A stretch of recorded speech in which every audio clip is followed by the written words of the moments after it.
People ask me like, "Oh, you do track? What do you do?" And I say triple jump. They're like, "Oh, what's that?" So, triple jump's not that commonly known. I feel like amongst track people or amongst like even just people who are not really involved in track and field. So, I often have to explain what it is. We act like it's a life or death situation, but it's really not. And it's like you go out there and you try your best, and that's all you can do. And so, being reminded of that, I think really helped me to perform at the best level, whether I'm at the Olympics or I'm at a small meet. Just remembering like it's okay. Everything's gonna be okay.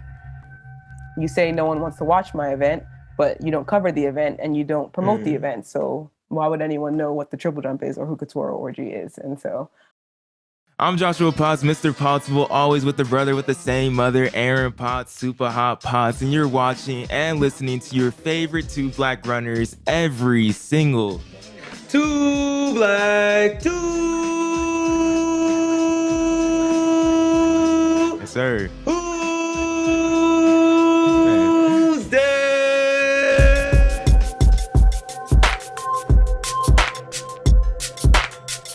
Yes, sir. We are back on another Tuesday, and I'm super excited about our guest today, Joshua, because I don't think we ever had someone from this particular event on the show. I feel like it's been a long time. Well, we didn't have a guest on last week. The last one we had was Obi, but bro, it just feels like we're getting getting back in the rhythm. It feels like we're getting back in the rhythm, really. So it's really exciting just for that. Like, I think for the next couple of guests that we get in, like, people are going to be excited. Buzz going to be coming around. It's hype. Like, World Championships coming soon. Like, we ready for track season. You feel me?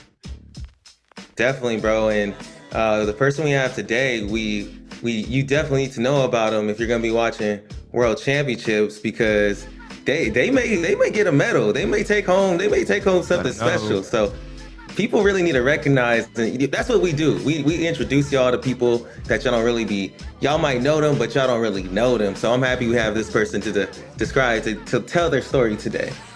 Yeah, so basically, let's just get into it, bro. We have a 7-time U.S. champion, 8-time NCAA champion, 2-time Olympian, 4th at this past Olympics, actually, 2018 NCAA Woman of the Year, Bowerman Award winner in 2018. She's a beast. She's the triple jump American record holder. KO, Keturah Orji, catch on the podcast with Atlanta Track Club, now residing in San Diego. Keturah, KO, catch. How's it going? it's going great. Thank you for that introduction. I am actually signed with Mizuno now, no longer with Atlanta Track Club. So just want to give a shout out to Mizuno for supporting me. Yeah, shout out Mizuno. Come on, Atlanta Track Club. Y'all missed out. You feel me? Shout out Mizuno. You know? Mizuno got her in sunny San Diego. What's it like being in San Diego training are you training at the Olympics Training Center? Yes, I am. Really great opportunity to be out here and train with some of the other best jumpers in the world. So excited to be here. But you just came off a World Indoors, though. Siberia, you feel me? You were out there, and then you just had your first outdoor jump at Mount SAC a week ago from when we were recording this, basically. So how has just that been transitioning from that performance indoors? You also won the indoor national champion this past year, too, in the U.S. I believe you finished 7th at indoors, at World Indoors, now getting your first win outdoors and triple jump at Mount SAC Relays. Just how has that transition, too, from your first jump indoors to outdoors? Is it kind of weird? Like, now you got some wind at your back? I feel like I've just been building my season up. Like as you said, I placed 7th at at World Indoors. I also placed 7th at the Olympics in 2020 and placed 7th at World Championships in 2019. So I've had a lot of 7th places on the world stage, and a little bit frustrating, but I'm looking to just build on where I finished my indoor season, and I was really happy with my opener of over 1450. So yeah, just trying to get over that 1470 mark a little bit more consistently this outdoor season. Is that one of your better season openers, the 1450? Yes, it is. It's not my best. So last year I actually opened up with the American record. That was 1492, which is super rare. But 1450 is like a kind of a typical opener for me. So I'm happy with where I'm at and just want to build on it. And I feel like when I was researching you, I felt like that 15-meter mark is like that spot you've been trying and reaching for and getting to. What is it that makes that 15? I mean, besides being super, super hard, but seeing super far, what makes that 15-meter mark like so so tough to get to, and I feel like that's like that next stage and the next thing you've been going after for some time now. Yeah, the 15-meter barrier is just a distance that not many triple jumpers have been able to cross. It's just like how runners want to go under 4 minutes in the mile, or like a female 800-meter runner may want to go under 2 minutes in the 800, that kind of barrier. And so I feel like I've been so close to it for so long, and that's why. And I would be the first American woman to go over 15 meters if I do it. And so it'll just be, yeah, making history in the women's triple jump as I continuously try to do. I know you're still trying to figure out how to exactly get there, but do you think it's like the strength? Is it the technique becoming more smooth? Like how do you really judge that? Like, because it's something that you never done, or even American women has done. So like, what are your thoughts, at least thinking that if I do this, I'll be able to get to that? Yeah, I feel like I've really improved my technique the last few years. So right now, I think it's focusing on improving my speed on the runway and being able to carry that speed throughout my jump. And also just getting in the right competitions, because if I have top competitors against me, that really pushes me to the best I can be. And also just patience. A lot of female triple jumpers are in their prime around 30 to 32, and I'm only 26. Really? So also just being patient with knowing that as I get older, I'll get better at the event, and it may come when it's time. I didn't know that was when their prime was too. And like thinking about it, like Yulimar Rojas, I'm not sure how old she is exactly. Yeah, she's actually 26, so she's very she's young same too. age as you. She's same Yeah. age. Yeah, I was looking. I believe so. You got fourth at the 2016 Olympics when you were 20 years old, and I was looking at it. We were gonna get into this later, but I just want to ask you right now. I was looking at it, and I saw your first jump was like your best jump, and it placed you. You were like in like second place, and she passed you like on her second to last jump. Like that's what's so different. Like that's interesting to me because like in running, it's just like it's so continuous. Whereas like the triple jump, you have like that jump was great. It wasn't that everyone was jumping bad. Like you jumped great that first jump. And then you're just like, oh my gosh, like going down to the wire. What's it like when you're in competition like that? And it's just like two more jumps to go. You're sitting in second place at the Olympics. Like, what does that feel like? Yeah, I feel like when I was 20, I was really just happy to be at the Olympics and not really even looking to get a medal. So I was really happy with the way I performed. A lot of people are always like, oh, fourth place, you just missed out. And I was like, yeah, but at the time I was so happy. I didn't think I could finish that high in general. But looking back, it's kind of like I was so naive because you don't get that opportunity a lot. Like finishing fourth at the Olympics is a big deal. And so I kind of wish I'd kind of like pushed myself more, because I remember in the moment being like, I am so happy, like whatever happens, because I'm so happy with the way I performed. So I kind of wish I would have pushed myself a little bit more for that distance. And it is a little bit like stressful in the moment, knowing like you just have to improve by 3 or 4 more centimeters and put together the perfect jump to bump back up. But I was so young, I was still in college, didn't really know. And so, I just needed a little bit more experience. Yeah, that's tough. That's tough. Like just even in that moment too, like seeing other people like jump and try and better like your jump as you're sitting like in medal position, or even just a position that like you're happy with to move on. Are you watching other people jump, or is that nerve-wracking for you? Just to be all like, dang, like they really coming for my head. Like that may be some nerve-wracking at times to try and like actually like see them and just wait until like the result comes up afterwards. Yeah, I do like to watch the jumps and see the distances come up, because if someone passes me, that kind of gives me more motivation to improve my next jump. If I'm not watching, like if people are improving or not, I kind of can become content in where I'm at. So definitely seeing people pass me is motivation to like, okay, we need to get going and we need to surpass them also. I kick things in the gear, kick it up a notch. Exactly. What does we're really excited to talk to you too, because like I'm looking at you and it's like, Brad, like you never lost in the NCAAs really.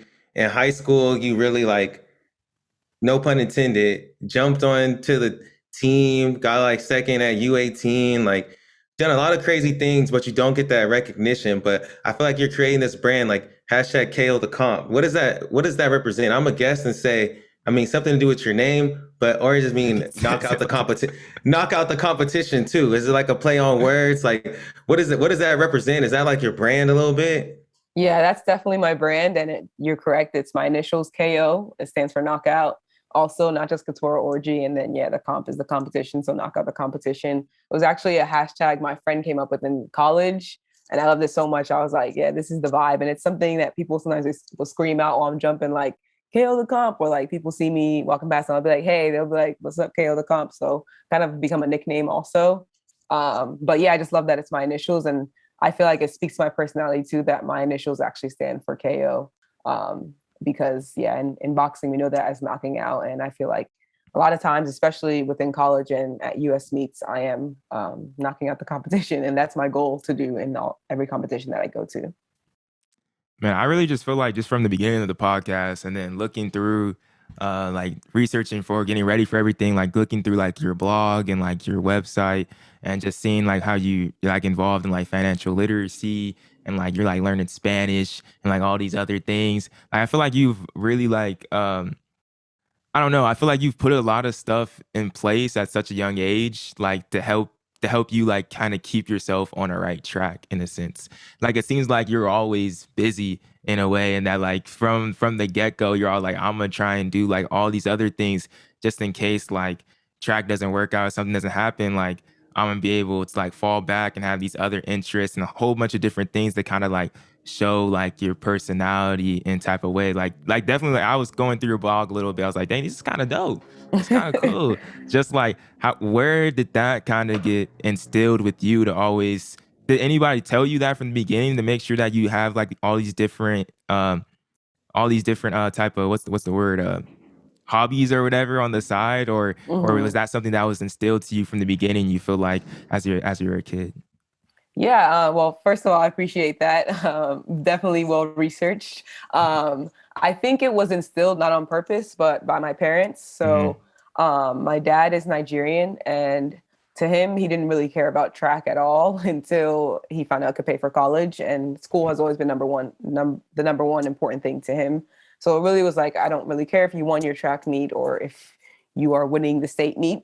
Did you get A's in class? Because that's what's Yeah. most important. Like, I don't know about this track thing is fun, but like in real life, you need to do well in classes.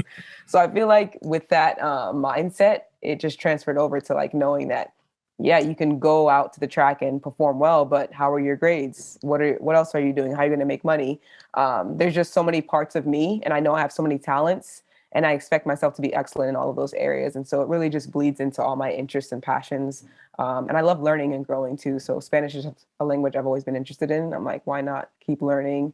Financial literacy, I majored in financial planning in college and have really seen how it's changed my life, knowing like how to make smart money moves. And I know especially in Black communities or minority communities, parents don't really have the information to pass down to their kids, and it often puts us behind. And so learning all that in college, I wanted to be able to pass that on to other people and make sure that they're making the right decisions with their money. Yeah, so you said your dad's Nigerian? Is your mom like fully African American, or both your parents Nigerian?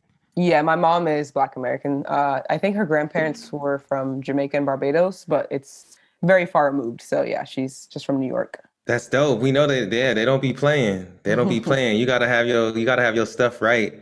And I can see, I mean, I have so many, we're not Nigerian ourselves, but I have friends who are Nigerian, and I just remember in high I feel school, like we have a large community in our town. Like honestly, we do actually. But yeah, it was all my friend. Shout out Bogo. That dude was funny. He would always be complaining. His mom would be on him.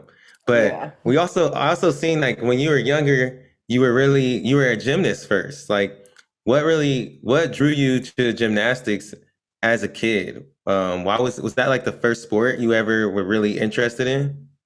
Yeah, I don't really know what drew me to gymnastics. I feel like I had a lot of energy and was maybe like flipping a lot on my own. So that's why my parents decided to put me in gymnastics. I did dance before that, but not as seriously as gymnastics because I was on like the elite team and competing in all four events. So yeah, I did gymnastics from third grade to eighth grade. And we like practiced 20 hours a week, and it was like really intense. But then I ended up quitting after eighth grade and started track in high school. What made you quit? Like, what about gymnastics? Were you not just liking it no more? Or it's like it's just only club? Yeah, it was just a lot. So there's no off season in gymnastics. You are just training year round, and you just practice the same routines over and over again, and you're shooting for a 10.0 perfection. And it's just a lot, especially at a young age. Like I was trying to balance like all my schoolwork with also 4 hour practices during the week on weekdays. So it was a lot, and I feel like I didn't really enjoy it anymore. So I was like, I'm gonna I'm gonna find something else. Do you still have some gymnast in you? Like, are you still like practice sometime like tumbling or something, or like going up and doing like that type of stuff? Yeah, I am. If you check my Instagram, you'll see some like stories of me flipping and some posts of me flipping too, because I still really enjoy that. And that'd be dope if you hit a backflip after you like won at Worlds or something. That Just hit would that that'd be would crazy. And the spikes? yeah, Yeah. that would be crazy. Wait, so you started track and field your freshman year of high school. Like, so why who was that person? Was there someone in particular that was like, hey, like you would be good at track, you should try out? No, it wasn't really any person. I always knew I was really talented, and I used to race boys in elementary school, and was always faster than them. So I was like, oh, I can be a sprinter. I can join the track team because I still wanted to use my athletic talent in some area. And so I reached out to one of my friends that was on the track team and just asked her like, how do I get involved with joining the track team? And she explained to me like, oh, tryouts are this time. Showed up and yeah, started out as a sprinter, then tried a whole bunch of different events, and eventually found long jump and started triple jumping my sophomore year. Wait, did you say your hood talent? No. Oh, Yo, okay. Wait, yo, I'm sorry. I thought you said I want to still utilize my hood talent because you're racing boys in the street. I don't know. I was like, yo. No. I just have to make sure that we didn't gloss over that for a second. Okay, If I said that, I did not mean that. That's funny. I That's was about to be funny. all like, oh, that's a good comparison. Hood talent. That's good. I never heard that before. I was, yeah. I'm sorry. That's funny. I'm sorry. That's just what I heard at first. But when you went out there, I feel like when you first started like long jump and triple, I kind of feel like that is definitely those all feel well, you guys like shot putting and just like there's definitely like a comparison to like gymnastics in a way, especially when you're doing what's the one with the when you run. Vault, yeah. Yeah, there exactly. Like it's but Mm. you're going like for height. Did you feel that similarity first when you started doing it and just like feeling at home in a sense, like this is like my event? I don't think originally I noticed the comparisons between the sports. I think I more was just knew I was like coordinated and could pick up on things pretty fast from Hmm. all the things I learned during gymnastics. So I think that's how more of how it correlated. Like just I have really good body awareness because like I'm flipping in the air Yeah. or like I can change things quickly when my coach gives me feedback because I understand how my body works. So I think that's how gymnastics helped me. Mm. I feel like it's also like explosive, like jumping and doing all those flips and everything. Also, I want to ask you, like, what is it? What's going on in New Jersey, man? Y'all got a thing move, you, Sydney McLaughlin, You know the AJ. vibes. Like, what's going You on? know Like, the was it like vibes. that? Well, when you were there, Sydney's like the Hey, same age as you. So, Chloe, she's younger, so her brother is the same. I was on a team with her brother actually. okay. I think the under 18 team I was on with Taylor. I'm the same year as Olivia Baker, so I was on a team with Olivia too. Um, who else? Sydney was I was like graduating when Sydney was a freshman or a sophomore. And then I actually raced Ajay in the 400 too, which we laugh about today. That's One of our group crazy. meets, I raced Ajay in the four. who won? Now you know who won. She said, Now you know exactly who won. It was not me. she said, I'm dead. But is it just really competitive in New Jersey? Is track and field a big sport in New Jersey? Because like in California, I would say track is, especially SoCal, like it's definitely a huge thing, very competitive, so hard just to make it to state. Yeah, I think it's pretty big. I don't know. I just feel like we just have a lot of talent there. Yeah, I'm glad it's getting like recognition and everything too. Like especially what everybody's been doing. It's really cool to see just all those people from that great area. But I feel like once you start doing like the triple jump and you're getting like good in high school and everything, like was it kind of like uh I don't know. This may be a weird question, but I feel like though, was it like kind of like when people be like, oh yeah, I do track, you know, I do like jumps, then like kind of have to always like explain like what sort of like what the triple jump is and like what like you actually do? Did you have to like kind of like run into that problem a lot, like just like early on when like you were becoming more and more successful and talking to like your classmates or anything like that? Yeah, growing up, I definitely always have to explain triple jump, and to this day, I still have to. If people ask me like, "Oh, you do track? What do you do?" and I say triple jump, they're like, "Oh, what's that?" So, triple jump's not that commonly known. I feel like amongst track people, or amongst like even just people who are not really involved in track and field. So, I often have to explain what it is. Did that motivate you at all to like try and become better at the sport to like make it known when you're younger in any way? Or was it kind of just like, it is what it is. Like I'm kind of, just doing my thing. Yeah, I don't think I ever had the thought like, oh, I want to make sure people know what event this is. But I do think that's happened, not on purpose, just because, yeah, an era of greatness has started within the women's triple jump, which has commonly been like a week event in America. So it has been nice to like more people will show up to watch women's triple jump now that it's like me, Tori, and Jasmine Moore all competing against each other. So I know in high school you were amazing, and from what it sounds like too, everything you approach it like with excellence and trying to be the best. Were you like when you first started the triple jump, were you thinking, I'm sure like trying to get that scholarship, but was like going pro ever anything you imagined? Did you know that there was like professional triple jumpers out there? I didn't. So when I started track, it was really just for fun. I didn't even start track to go to college for it. It was more again just something to do because I knew I was talented and yeah, for fun. And then my junior year when I went to U18 and I finished with a silver medal on the long jump and bronze medal on the triple jump, that's when I realized like how big of a deal this could be. And I didn't even know like Team USA existed for high schoolers. So after that, that was when I started getting college offers and things like that. And yeah, that was when I realized like, okay, this is going to be a lot bigger deal than I originally thought.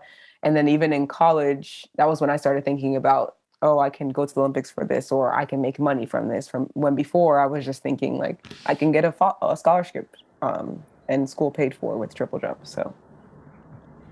And where was that in U18 when you were in high school? Like where was it? Where was the championships at? It was in Ukraine, and U20s was in Oregon. Okay.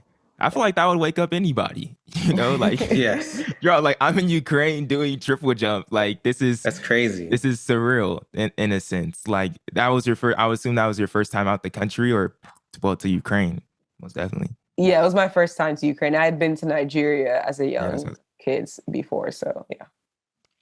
yeah, just to be able to do that. That's really, but I feel like that's happens for a lot of like, I feel like a lot of the pro athletes that we've spoken to, like a lot of them say like, yeah, I just did this for fun and everything. And once I went to like U18s or once I went to like nationals one year, or some of them's like, it wasn't until like NCAAs in college that I kind of start to realize that I can do this. Looking at like me and Aaron, I feel like, well, at least for me, like I felt like from the beginning, I was like, dang, I want to be a professional track athlete. But that's just because I have three other brothers that also did track and like we're doing the sport and everything. And I was like a fan from like a kid.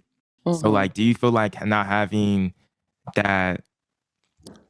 like that type of energy and like you're kind of just like Lackadaisical, yeah. there you go, about like the sport and like the beginning was able to kind of like give you like that full attention towards the end or in some type of way? Yeah, I think being lackadaisical about it kind of just removes all the pressure. Sometimes when you're young and you're just putting a lot of pressure on yourself and having expectations, it can just make the sport not fun anymore. And sometimes just makes you not perform well because you're putting so much weight on like one performance. And so I feel like the fact that I had other hobbies and interests and knew that I was talented in so many other areas, it kind of frees me to know like I don't have to, my eggs are not all in this one basket. And if track doesn't go well, I know that there's so many other things to do. So it frees me to really just compete the best I can. And if it doesn't work out, it doesn't work out. That's life, but there's still so many other ways I can impact the world outside of track and field. So I feel like that's what's most important. Once you start getting into college though, and like starting to like trying to like win NCAA titles and start taking it serious, did you have to at times try and like catch yourself to be all like, oh, I'm taking this like a little bit too serious and have to push yourself back a little bit and branch out and do other things? Yeah, so my freshman year, I feel like was one of the major times I struggled with like I don't know if it was putting too much pressure on myself, but I definitely like my mindset affected me a lot. So I remember going to qualifications for NCAAs. I think it's called regionals, and Mm-hmm. I was ranked first in the triple jump, and I think like top 10 or top 5 in the long jump. And you compete like East and West, so it's only half of the colleges that I'm competing against. You have to Yeah, yeah. place like top 16 or top 24. I can't remember. But anyways, I should have easily qualified. And I remember I qualified on my last jump in the triple. I was not qualified for NCAAs until my last jump. And then in the long jump, I like barely qualified. It was like one of my worst meets ever. And I remember calling my mom crying, like, I don't understand what happened. Like, I always perform well. Mm-hmm. Yeah, like I'm really worried about, I may not do well at NCAAs now, even being ranked so high. And so my mom was like, well, you're going to call me every day and we're going to pray together and discuss like being confident about what you're doing. And like every day from that meet up until like NCAAs, we did that. And I feel like that kind of calmed me about like track and field. And like I really didn't struggle with my mindset for like years and years after that, just because I knew that like this is not that big of a deal, Couture. Like a lot of times we act like it's a life or death situation, but it's really not. And it's like you go out there and you try your best and that's all you can do. And so being reminded of that, I think really helped me to perform at the best level, whether I'm at the Olympics or I'm at a small meet, just remembering like, it's okay. Everything's going to be okay. Dang, that was Sure, good. The just power do of what prayer. you can. Yeah, do what you can and let God do the rest. You know what I mean? So I Exactly. definitely feel that, and which is a great gem for anyone too. And you guess you kind of answer my question because I'm just wondering too, like you come in your freshman year and you win SECs indoor and then NCAA indoors, you got second. And then you never lost triple jump again. And, like, I just think it's just crazy that as a freshman, you kind of had the maturity to do what you did. The maturity first to just like talk to someone, you know what I mean? Mm-hmm. And then like go into your faith, pull from your faith to get yourself, back on the handle. And then you win NCAAs, and then you just never lose again. Like, was Olympics on your mind already in 2015? Like, because the next year is Rio, and you're like, I'm coming in as top dog. Like, what was that like? Yeah, so Olympics weren't really on my mind until summer of 2015. So after losing indoors, I remember being really upset because I knew that with my jump, I could have won.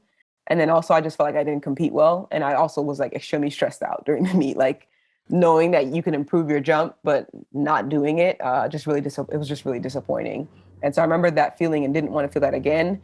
And I also remember like thinking about, I want to get to a place where if I show up and my PR is, let's say 48 feet, I know that even if I can only give 46 feet, 5 inches today, I can beat the competition. Like that's where I wanted to get to in my career, where it's like, you don't need to have the best day of your career, Couture. You just need to show up and execute on a pretty good level and you can win this meet.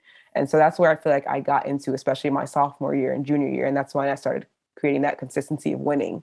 And so summer of 2015, my coach, there was actually I think Pan American Games, but there was like another USA team for like juniors. And I told my coach I wanted to do it. And he was like, next year's Olympic year. I think you should take the summer off. And I'm like, Olympic year? Like, I'm a freshman. Who cares about the Olympics? Like, I'm trying to make this USA team right now. Yeah. We'll worry about that later. But I ended up listening to him and taking off the summer. And then 2016, I remember I jumped the Olympic standard. And because there weren't many female triple jumpers with the standard, it was pretty much secure that I was going to go to the Olympics. And so I was really thankful that I had taken off that summer. And that was when the Olympics really became a reality for me. That's crazy. Yeah, that's crazy too. And to like from what you have done so far, like what you did in the NCAAs, and then being that person getting fourth. Like there were just not many women. You get the standard, and then you get fourth at the Olympics. It's like you said, you're ushering in this new era of athlete. But like going into the Olympic Games too, what's interesting is like you already had you had like experiences like at that world level. What was like the biggest difference you seen though when it was like with actual Olympians? Yeah, I feel like my first meet with like other pros, which was 2016 Portland World Indoors, I feel like it didn't prepare me that much for the Olympics just because like first of all, it wasn't a long travel. So going to Oregon, it's probably like a Hmm. 4 hour flight. And I remember I got there, I competed, and then I went back to Georgia. So it wasn't like that big of a deal. And also the best triple jumpers didn't go to that meet. It was Mm. like just like Yuli Mar was there and then like a couple other people, but like Ibar Gwen and a lot of the people I looked up to did not go to that meet. When I got to the Olympics, okay, first of all, you get a whole bunch of gear, like it's a big deal because it's the Olympics.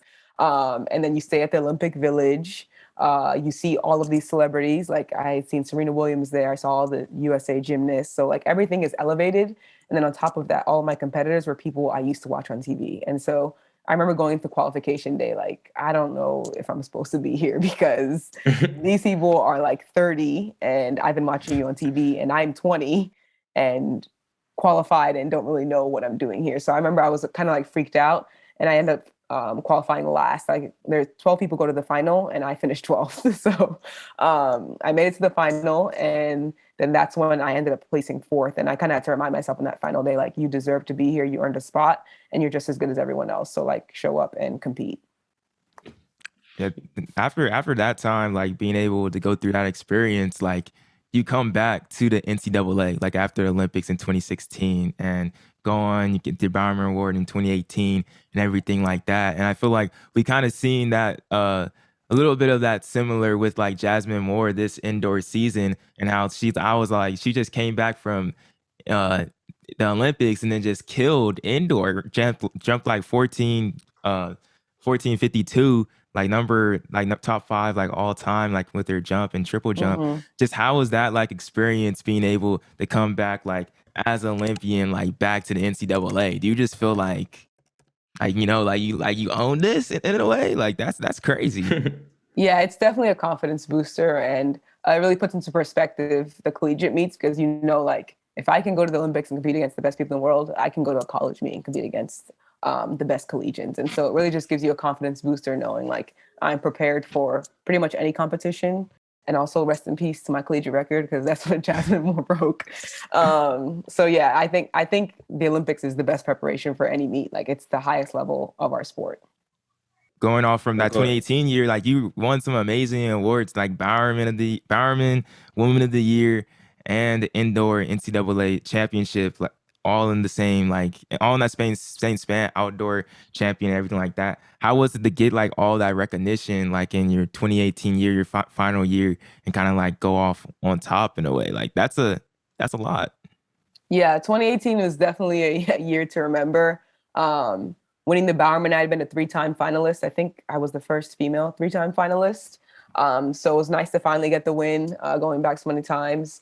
Winning the team title was a really big deal too because we had finished second or third at like every single championship, indoor and outdoor. We continuously finished second or third. So to finally win was a really big deal for us. And then Woman of the Year to me capped it off, and that's I think still one of my biggest accomplishments just because it recognized me for my athletics, my community service, my academics, and my leadership. And those are areas that I sometimes feel like are looked over and people don't Yeah. really see about me. And so to be able to beat other student athletes out that also did a lot of community service and excelled in academics, that really meant a lot to me to be recognized for those other areas that I really like to participate in too. So I was really excited about that award.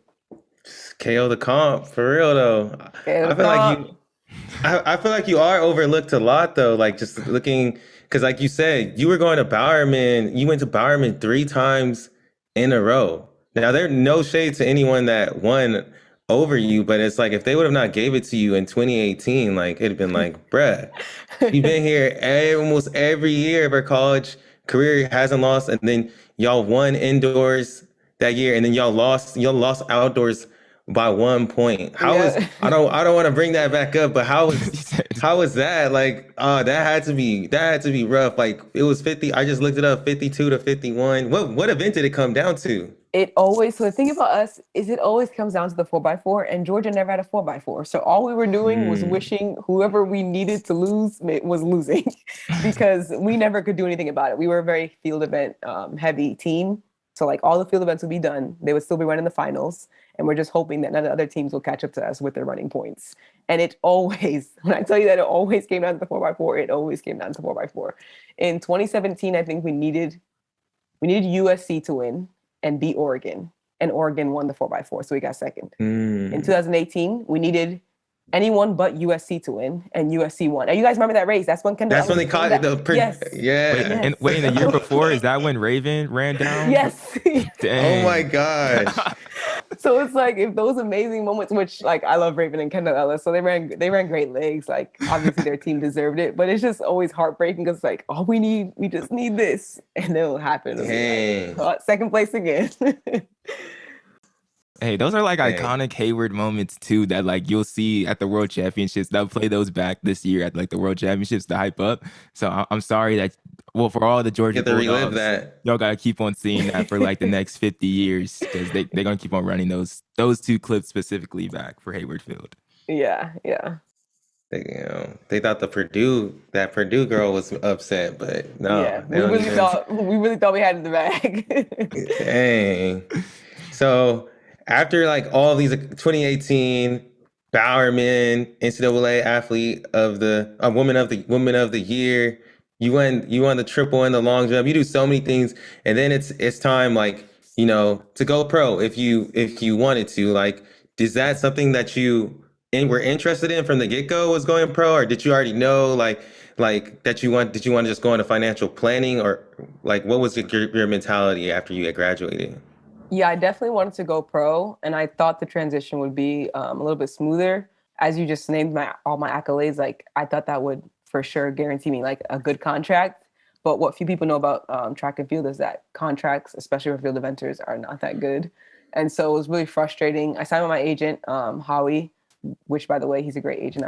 Shout out. Yeah, we love Howie. Yes. Yeah, he's a great guy. Yeah. And so when he started like talking to different companies and telling me like, oh, this company is not going to offer, this company is not interested, I was just like, what else could I have done? Like I finished 4th at the Olympics at 20 years old. I won NCAAs all the time. I'm the American record holder. Like I was kind of like, was there something else I could have done, or just this is what I would have gotten no matter what? So that was how the transition was. No, that's definitely tough. Like, you are the best triple jumper of all time in America. And for you to sit here and be like, it was hard. Like, did you have the American record come out of college? I did, but Tori broke it in May. Yeah, y'all were like going back and forth for a good minute. So you were number 1 all time or number 2, and you struggled to find a contract. Like, what is it that you would tell like these tell companies about like triple jumpers, or about field events, like what they can add, what are they missing out on by not investing in the sport fully? Yeah, I just feel like, as most companies would talk about, like diversity is important. Like you have young triple jumpers looking to buy shoe products too, looking to buy spikes, and looking to have role models that look like them or do the same events as them. And so if you only have sprinters, there's a group of people that you're missing out on that you could really appeal to. And I just feel like that's really the importance of it. What was the thing that really stood out to Mizuno when they came to you and just thought like, dang, like I can be with them? I think Mizuno has always really liked that I was more than my sport. So like, it's not like I was just successful on the track, but it's like I cared about helping my community. I have a good personality. Like I think they really cared about my consistency and my personality and being personable and caring about other people. And excelling in all areas. And I think that's what I was thinking too. Like when you invest in an athlete, you're investing in the person too, not just the event. And it's like, if the person is excellent at their event, as you are, like the greatest of all time from America, and then you bring so much outside, like you have personality, you're involved in your community. There's so many things about you that can be highlighted and can inspire so many people. So that's where I think we're like, brands are like really missing the mark there, because you're coming from a different perspective, coming from triple jump, being a black woman, having Nigerian parents. There's like you have an incredible story, as everyone listening to this podcast can, you know, will understand. So that's yeah. Well, I don't know. Joshua, we got to figure out a way to get these stories to the Oh, light more. and we trying. But one thing too, like that I seen about you, like the community service stuff that you do. I don't know, remember what city this was or where it was particular high school, but like helping a high school get sand for their pit. I think Hmm. that when I seen that, I was all like, dang, I didn't even think about that. You know what I mean? Like that's Yeah. something that's definitely you're not a jumper or anything. You wouldn't be really thinking about the sand, but I'm just thinking, man, the sand always soft. You feel me? Like you just put the Hmm. covers over it, you walk away, and then you coming back next time and you dive in, it's soft, like it's sand. But Yeah. like I know because I coach now at a high school, and I remember my head coach was telling that like, yeah, our sand is garbage, and I was like, how could sand be garbage? Like what? What are you talking about? But just Yeah. like getting hard. Just what was that like experiencing like donating like sand to a high school track. And I feel like that's definitely something for like I believe a high school would be super grateful for because I bet that was a lot to get done. Yeah, so I think that was in 2019. But Atlanta Track Club actually set that up. So they had like an exhibit or like an expo for me to jump indoors. And it was like during their Peachtree Road Race and everything. So that a lot of the runners and people that were visiting for the road race could also watch me triple jump and just grab some attention to my event. And Hmm. so all the sand that they used for the event inside, they were like, oh, we can donate this to a high school. And so they had me involved with just going to the high school and taking some pictures there and yeah, being able to give sand to a high school in need. What were some of the like because you won Women of the Year award in college as well. So were you doing stuff like that when you were at Georgia as well? Were you just very involved in the community? Yeah, so I like to volunteer. There's so many different opportunities. Like a lot of times they wanted student athletes to speak to students. You could like mentor students, meet with them like once a week. You could, yeah, I read books to students. I know there was like a walk to school day that there was also. So a lot of just always events that they're looking for student athletes to participate in. And my senior year, the director of athletics at the time asked me if I'd be interested in like starting my own mentorship program. And I was like, I don't know if I'm qualified to do that, which something I've always struggled with. Like you don't really need, as I'm getting older, you realize you don't really need qualifications to do things. Like people just do what they want to do, Yeah. and people kind of assume that you can do that. And really, you're capable as long as you do the research and you gather the knowledge. You're capable of doing whatever it is that you want to do. So I remember I was like, I don't feel like I can do that. Like I don't know about it. And then they reached out to a high school for me. And I decided to move forward with doing the mentorship program. It was called Amara's Pride. And Amara comes from my middle name, Amara Chukwu. And so it was just working with some like younger, mostly Black women in the community in high school, so girls, and mentoring them. And I got like a group of women mentors to meet with them. And we met twice a month and went over things like why health is important, why school is important, making good decisions, like things like that, where like people aren't really talking to them about. And they don't really have positive influences in their life. So it's good to like get them around different types of people and see what's possible for them. Yeah, and just on that idea of not like feeling like qualified for a specific thing, I feel like I was in that same thing when we started like two black runners and we started doing like our stuff in running report. Because when we really started doing running report, I was only 19 years old, and I'm like trying to like start like reporting on like running news or whatever. Maybe still not qualified, but you feel me? In 22 now and like still trying to keep it going. But I just felt like there was a need to be there in a certain sense. It's like I'm just gonna, just do it. But then just with all the stuff like trying to do that extra stuff in a sense and like all the volunteer work that you were doing, one thing that was going through my mind was like, wait, this girl was winning NCAA titles, like she had practice, she got homework, like why, like don't you got you got other stuff Oh, to do, like the lot of busy, like I know it's definitely a great thing to do, but like why go out of your way and like spend this extra time when I'm pretty sure there is at times there is definitely pressing matters like at hand that you have to get done, but they put your time on hold and other things on hold to go do something out of your way. Why do that? Yeah, I think we make time for the things that are important to us. A lot of times people are like, oh, I'm too busy for this, or I don't have time for this, which may be true, but we always make time for what's important to us. So giving back was important to me. And I think that mostly came from my parents, but also from my faith. I'm a Mhm. Christian, and just knowing that throughout the Bible, we see multiple times where Jesus cared for the poor, the widows, the marginalized. That's the groups that Jesus consistently cared for, and I wanted to emulate that. So I do have time, and I can make time for the things that are important to me. And I want to help people when I can, and give back to people when I can, and that's something that's important to me. It's also important to my husband. I don't know if you guys know I'm married, and that's like one of our life missions that we want to do together, just giving back to people. Yeah, this man Jesus was hanging out with lepers. People did not like lepers back in the day. You feel me? Like this dude was chilling with lepers, all type of prostitutes, talking to prostitutes. Like, bro, like Jesus, what you doing? Like, aren't you supposed to be holy? But nah, bro, I'm speaking the gospel. You know, Hmm. yeah, Yeah, that's good though. You know, yeah, And Jesus was busy too, man. That dude had a lot of stuff going on, bruh. So, you exactly. know. most Exactly. definitely.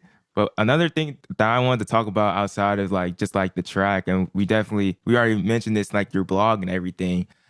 As you can see, I've well first let me start here. You have a lot of different things on your blog, and definitely shows like a lot of like your interests from like YouTube and hair and financial literacy and everything. And as you can see, I have braids, so Keturah, I need some advice, bruh. Like, dude, this is what happened. Hear me out. Hear me out. This is what happened. So I got the braids right now. Don't gotta line up. We don't gotta talk about that. But I had like an afro out for a little bit, and the right side, it's like getting shorter. You feel me? It's getting Hmm. shorter when it's all grown out. So I need to. This is everyone listening right now. Y'all can just listen into our conversation. You feel me? I'm sorry we derailing, but I need help. I need help. Like the right side, it's shorter. I just got a satin pillowcase. I've been sleeping on that. Like I did not have a satin pillowcase at first. Don't get on my head. You feel me? Like I just learned about it. But what do I need to do? Like how do I need to get my hair back and healthy? You feel me? And like striving. You know what I mean? Do you do you do different things to the different sides, or it's usually the same routine on both sides? What do you mean things like sleep? Like how I sleep? Like how? No, like the way you take care of each side. Like, is it the same? Wait, what's taking care, bruh? Like what do you? Yo, Like, you wash like your hair? shampooing to Yeah, conditioning to what do you mean? Yeah, moisturizing shampoo to. my hair. You feel me? You feel me? Do you part your hair on one side more often? That's what it may be. That's what it may be. Cause like how we were parting the braids, we were parting this side more. And like this part was shorter and then would like go over this way. Yeah, but also sometimes some people's hair just grows uneven. Like that's just how your hair is. So that may also be it. But parting does affect it too. Like sometimes your hair will get thin or just like yeah, shorten on the side that you keep parting. So maybe Man, switch Put up him your on some parts. oils. Put him on the oils real quick. What kind of oils do he need to be putting on his head? On his head? It just depends what works for you. We're all different. I mean, some people I use coconut oil sometimes, but some people are completely against coconut oil. I like Jamaican black castor oil for thickness.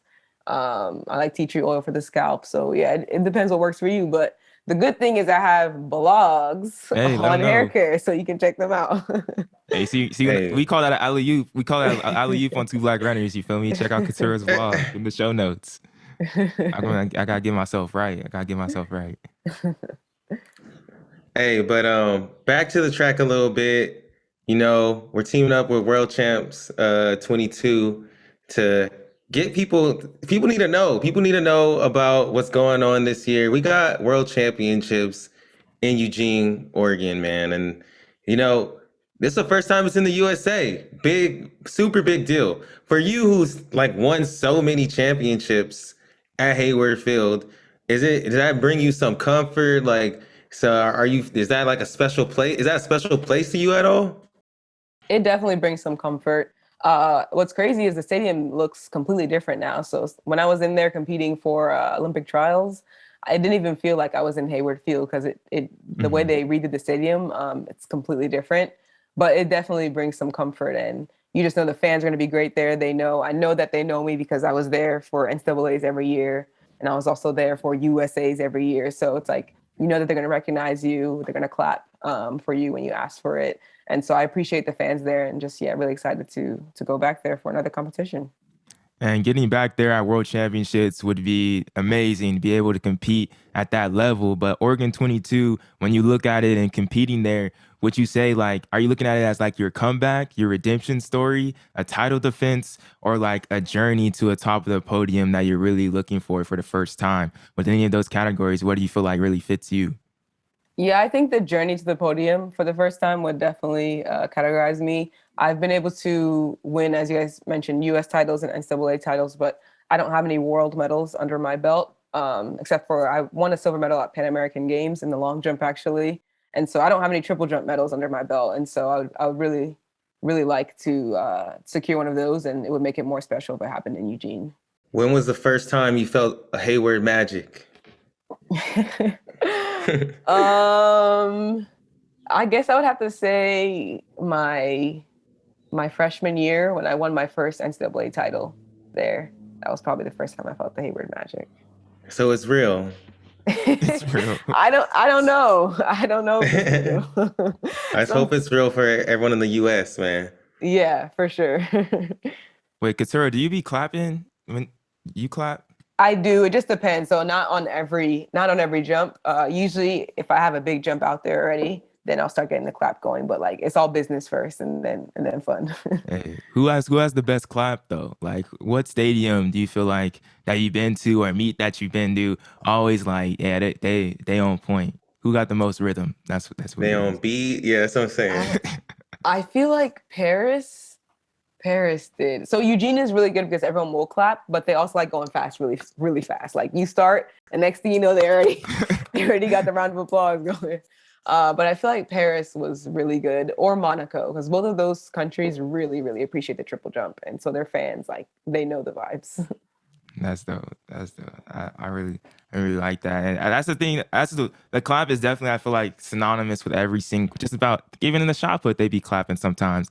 That gets people Hmm. hyped up every single time when they get a field event. But we know y'all don't get the acknowledgement that y'all truly deserve every single meet. And so I want to ask you this question as we start closing out the podcast.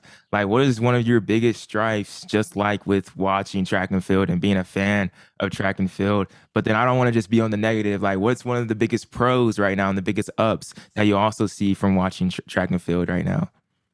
I think one of the biggest positives with track and field has been the story around sha'carri for sure. That got a lot of people that never watch track Yeah. to show up and watch a track meet.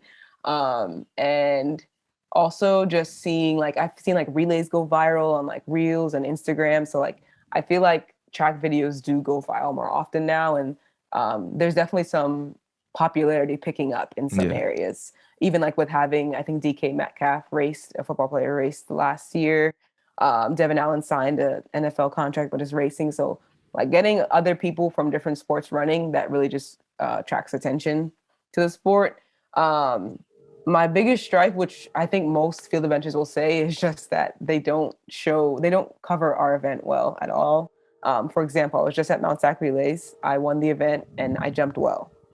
If some show me where on USA Track and Field Dang. or anywhere you see that I did that. Like I've seen the Michael Norman, Fred Curley, and Ry Benjamin 200 race. I've seen Twanisha Terry win the 100. I've seen Gabby Thomas win the 200. Like I've seen all of that multiple times on my page, but I haven't seen anything about the women's triple jump that happened where the American record holder won the meet.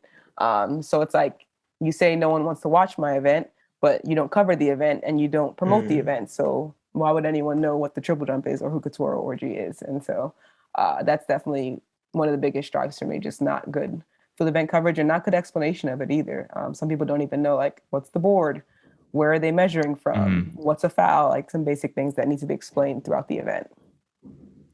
Yeah, man. I feel like to be known as a triple jumper, you gotta be the best ever.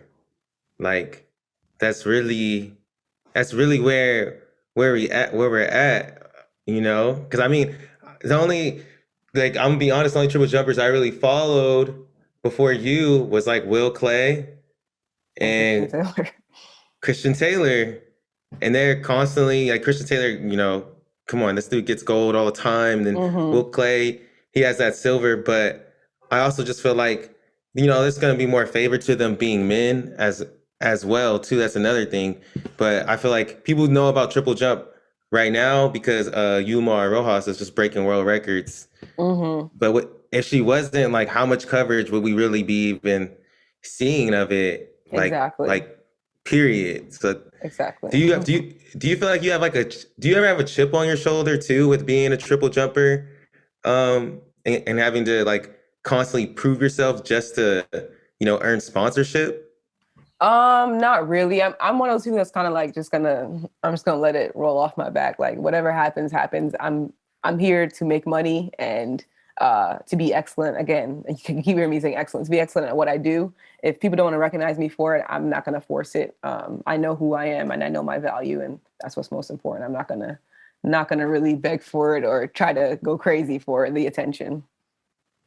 Yeah, let them come to you. Let them come to you. I like that. And I think it was really, I think what really hit me when you said that, like, you're not gonna let people know that the American record holder in the triple jump just competed, or the American record holder in the high jump when Vashti is competing too.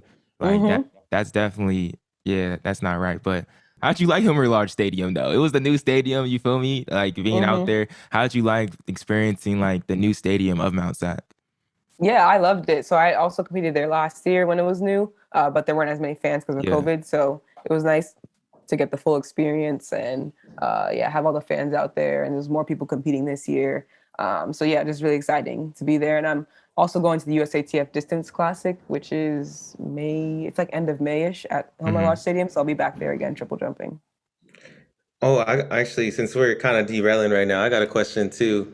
So, like, how is it for a triple jumper competing in COVID when there's no one in the stands? Like, do you get amped off of people being there and like having those claps sometimes, or was that weird not having anyone in the stands and just jumping? Yeah, it is a little bit weird because you definitely have to get yourself like hyped up. Even like in Tokyo when there are like a couple athletes there and a couple like coaches in the stands, like I tried to get the clap going, but it's like no one was really clapping and it wasn't that loud anyway. So it's like in that moment you have to like forget about all of that energy stuff and like bring it out of yourself because like no one else can give you the hype right now. So you kind of hype yourself up. Have to hype yourself up by yourself. So yeah, it was kind of difficult, but I also can like push myself to certain parameters when I need to. So it was like I was kind of able to balance it when I need to. Yeah, that's definitely a weird experience. Because I would just racing with nobody's weird, but then like to do like a field event when it's art, I don't even know. I couldn't even speak to the experience. That's just weird.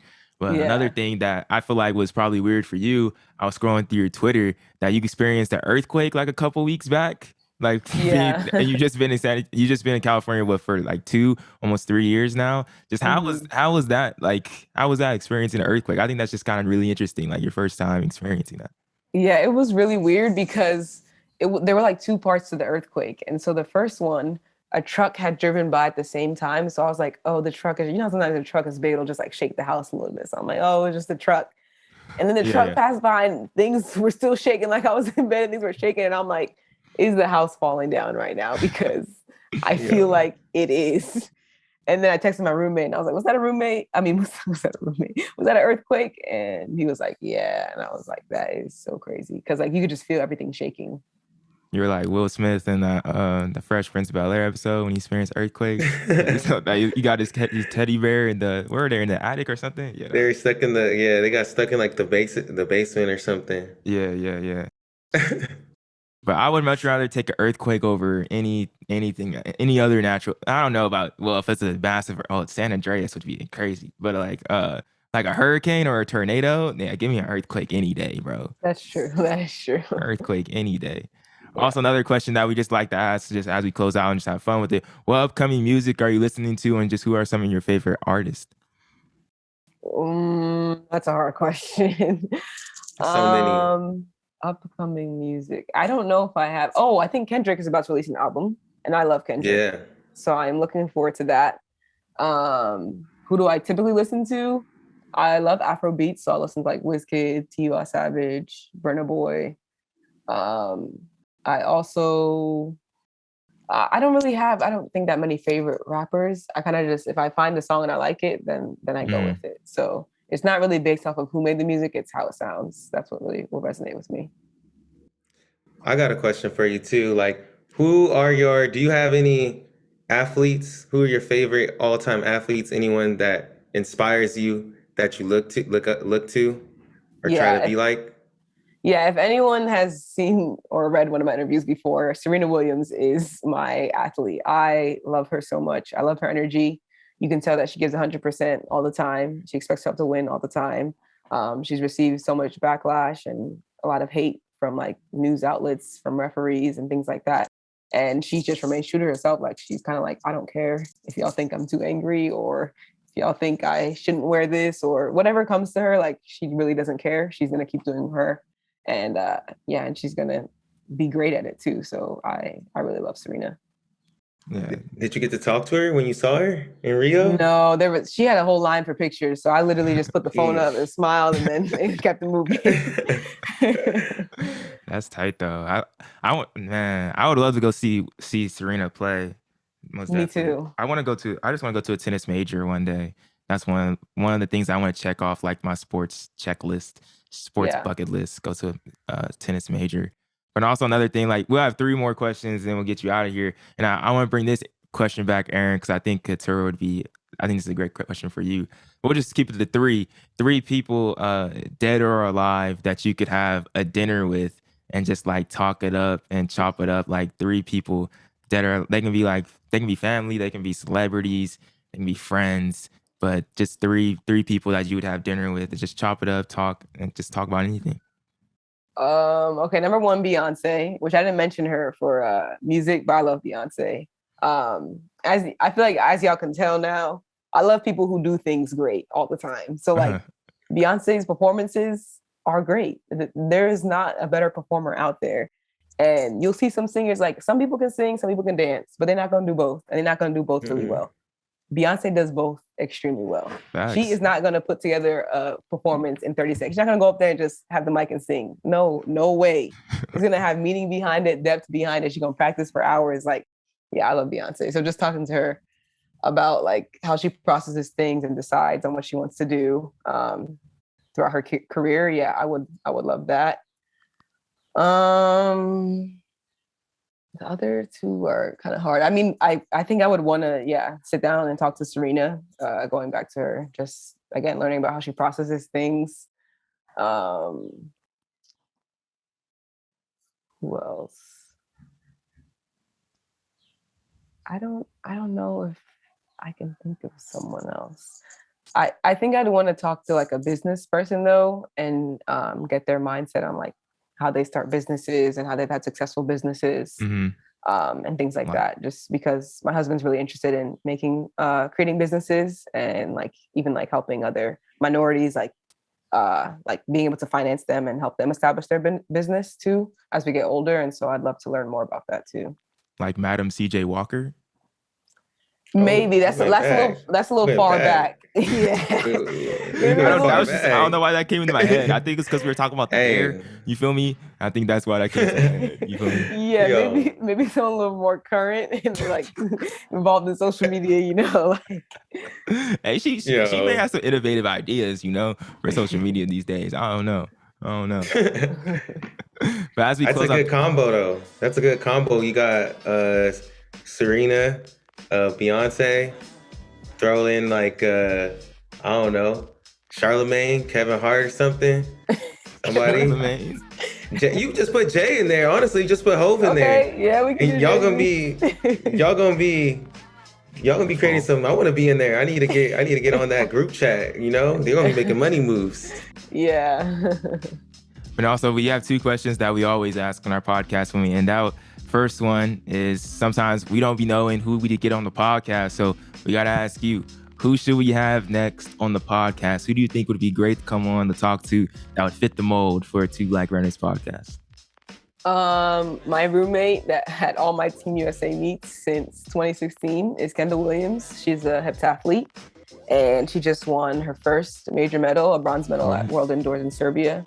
So I think she'd be a great option. She also went to the University of Georgia, and excellent. I think she's also a 7-time NCAA champion. And she really inspired me too, going when I went to UGA, and she had won an NCAA title as a freshman. Like she was the one that first put it in my head, like maybe you could win an NCAA title as a freshman, because that's not really like a thing that commonly happens. Great recommendation. And then last question, it's kind of deep, but we like to end on it just because it's a great overall just feel of everything that we spoke about in this show. Just what mark do you want to leave on the sport of track and field when it's all said and done? Yeah, I feel like I have already done this and I'm still continuing to do it, but pretty much just starting that era of greatness in the triple jump, in the women's triple jump, and era of success.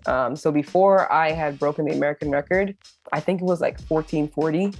And we're now in the place of the women's triple jump, where we have three women who have jumped over 1440, and we do it several times. And like making Olympic final, I'm the first American woman to make an Olympic final twice. So like doing things that have never been done in the women's triple jump and trying to make it more popular for young women, because I think I see a lot of talented athletes who will want to go to the sprints because they know like, oh, they're going to show the sprints. The sprinters are who have the contracts. They're the people who get the popularity and the followers. Like there's a lot of attraction towards the sprints, and I think that sometimes takes athletes from triple jump. And so yeah, just continuing that greatness era in the women's triple jump, hopefully becoming the first American woman to win a medal at the Olympics, and just being remembered as like that starting point for where women's triple jump is at today. I think the fact that you said continue the greatness that you already started is pretty telling of the person that you are and the excellence that you strive for. And I'm just glad we're able like to talk to you and have this conversation, because now I'm more motivated than ever. Right now, I may try out high jump. I've always wanted to be a high jumper now. I may have to